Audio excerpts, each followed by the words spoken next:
Ce chapitre explique que la différence fondamentale entre une personne riche et une personne pauvre ne réside pas dans l'intelligence ou les connaissances financières, mais dans la manière de gérer la peur et les obstacles psychologiques.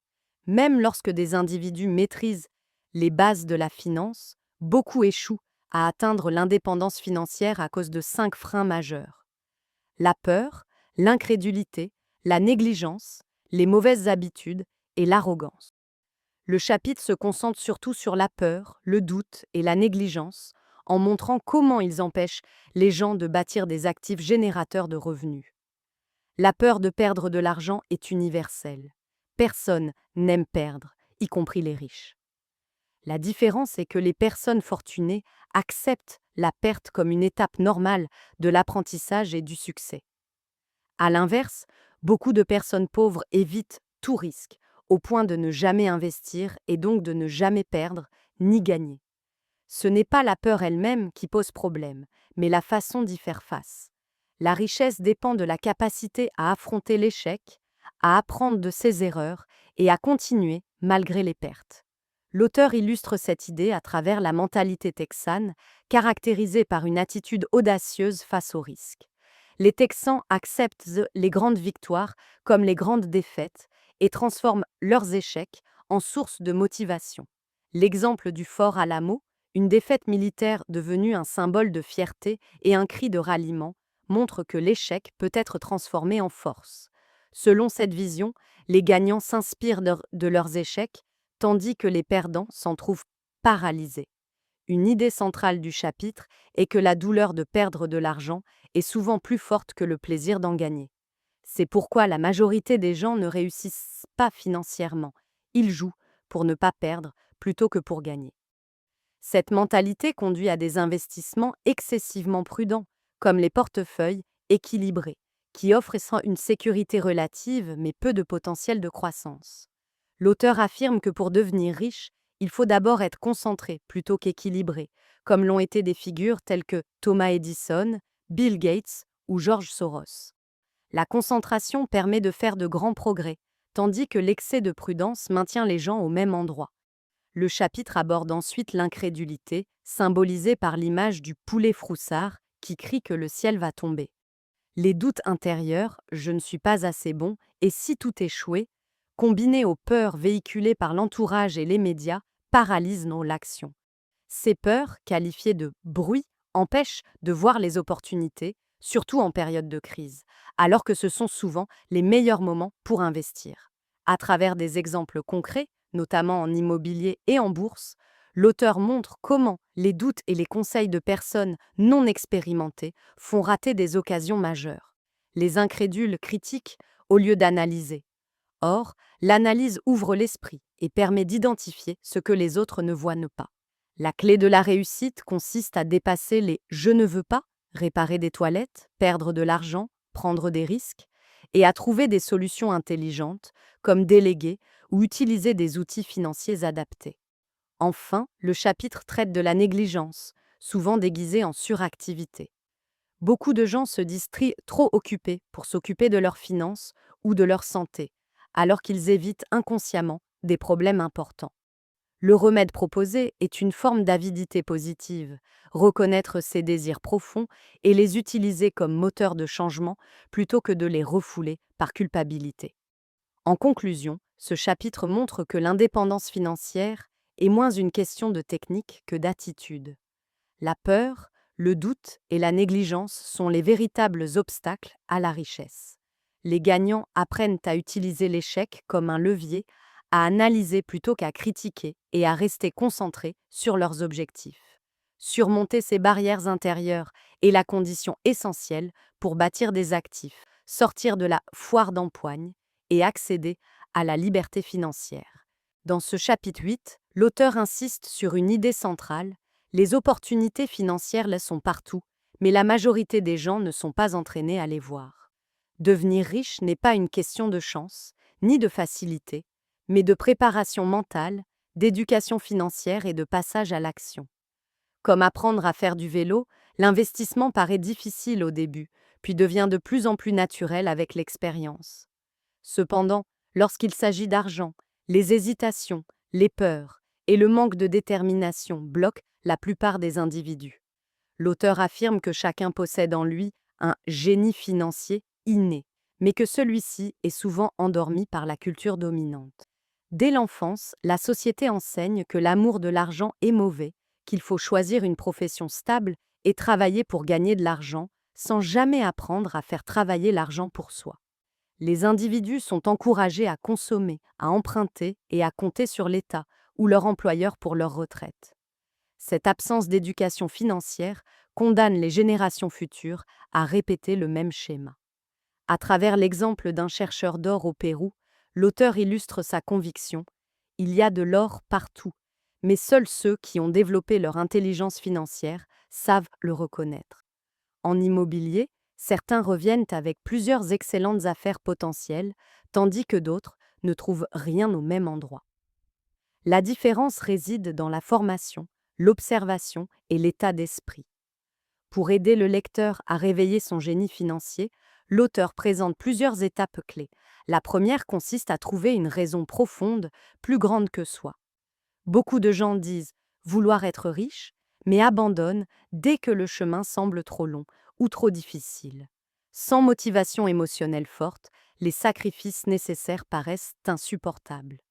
L'auteur explique que ses propres raisons reposaient à la fois sur des « je ne veux pas », ne pas travailler toute sa vie, ne pas être prisonnier d'un emploi, ne pas subir une lourde fiscalité, et des « je veux », liberté, contrôle de son temps, possibilité de voyager et de profiter de la vie. Ces motivations profondes lui ont permis de persévérer malgré les échecs, les pertes d'argent et les retards par rapport à ses objectifs initiaux. La deuxième étape est le pouvoir du choix. Chaque jour, chaque dollar dépensé représente un choix qui façonne l'avenir financier. Les habitudes de dépenses révèlent si une personne se dirige vers la richesse, la pauvreté ou la classe moyenne. Beaucoup choisissent inconsciemment de ne pas être riches, en se rassurant par des phrases comme « l'argent ne m'intéresse pas » ou « j'y penserai plus tard ». Le problème est que ces choix font perdre deux ressources essentielles, le temps et l'apprentissage. Le véritable actif le plus précieux est l'esprit. Et investir dans son éducation financière est plus important que d'acheter des produits financiers sans les comprendre. L'auteur insiste sur l'importance d'investir d'abord dans l'apprentissage, livres, séminaires, formations, enregistrements audio. Contrairement à la majorité qui dépense pour des téléviseurs ou des loisirs, une minorité investit dans des connaissances financières. L'auteur raconte comment un séminaire à 385 $ lui a permis de générer des millions de dollars et surtout de gagner sa liberté. Il souligne également l'importance de l'humilité intellectuelle. Écouter, relire, remettre en question ses certitudes permet d'accéder à la pensée des grands investisseurs. L'arrogance et la critique ferment l'esprit et mènent à l'ignorance. La troisième étape concerne le choix des relations. Il ne s'agit pas de fréquenter des gens riches pour leur argent, mais pour apprendre de leur façon de penser. Les personnes aisées parlent volontiers d'argent, d'affaires et d'investissement, tandis que les personnes en difficulté financière évitent ces sujets ou les jugent déplacés. L'auteur met en garde contre les poulets froussards, ces individus dominés par la peur, qui voient toujours ce qui peut mal tourner et découragent toute initiative. Les écouter revient souvent à adopter leurs limites. Dans le monde de l'investissement, suivre la foule est dangereux. Les investisseurs avisés achètent lorsque personne ne s'y intéresse encore et savent attendre patiemment la bonne vague, comme des surfeurs expérimentés. Les profits se font au moment de l'achat, pas au moment de la vente. L'information et le réseau jouent un rôle crucial, et être proche des bonnes sources permet de réduire les risques. La quatrième étape est la maîtrise de formules financières. Faire de l'argent repose sur des recettes précises, tout comme la cuisine. La formule enseignée à l'école, travailler pour de l'argent, est dépassée. L'auteur explique qu'il a appris différentes formules d'investissement, notamment dans l'immobilier, qu'il a appliquées avec discipline pendant des années avant d'en maîtriser les résultats. Une fois une formule acquise, il en a appris d'autres. Dans un monde en évolution rapide, la capacité à apprendre vite est plus importante que le savoir accumulé. Enfin, Le chapitre insiste sur l'autodiscipline, en particulier sur le principe fondamental: payez-vous en priorité. Sans maîtrise de soi, la richesse est impossible. L'auteur explique que les riches allouent d'abord de l'argent à leurs actifs avant de payer leurs dépenses. La plupart des gens font l'inverse et se retrouvent prisonniers de la foire d'empoigne. Se payer en priorité exige du courage, de la rigueur et la capacité de résister aux pressions sociales et financières. Cette discipline force le génie financier à trouver de nouvelles solutions et à accroître sa capacité à générer des revenus. En conclusion, ce chapitre montre que la richesse repose avant tout sur l'état d'esprit, les choix quotidiens, l'éducation continue et l'autodiscipline. Ceux qui osent aller à contre-courant, apprendre sans cesse et agir malgré la peur, sont ceux qui finissent par voir l'or que les autres ignorent. Dans ce chapitre 9, l'auteur répond à ceux qui souhaitent des actions concrètes plutôt que de simples principes. Il affirme toutefois que la philosophie et l'action sont indissociables. Penser sans agir est inutile, mais agir sans réfléchir l'est tout autant. Il partage alors une série de pratiques simples qu'il applique personnellement pour repérer et saisir des opportunités.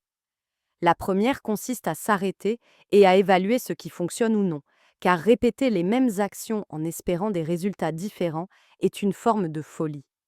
Ensuite, il encourage à rechercher constamment de nouvelles idées, notamment par la lecture de livres spécialisés, puis à passer rapidement à l'action sans se laisser décourager par l'avis de personnes inexpérimentées. Il insiste sur l'importance d'apprendre directement auprès de ceux qui ont déjà réussi, en leur demandant conseils et retours d'expérience. L'auteur met également l'accent sur la formation continue à travers cours et séminaires, même coûteux, qu'il considère comme des investissements essentiels. Il recommande de faire de nombreuses offres sans peur du refus, car le profit se réalise à l'achat et la négociation fait partie du jeu. Observer les quartiers, repérer les changements, chercher des aubaines dans tous les marchés et regarder aux bons endroits sont aussi des stratégies clés.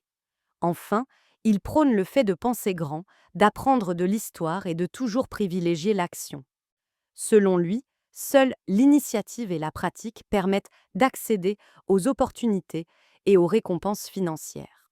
Dans ses dernières réflexions, l'auteur explique que son objectif principal est de montrer comment l'intelligence financière peut résoudre de nombreux problèmes de la vie courante.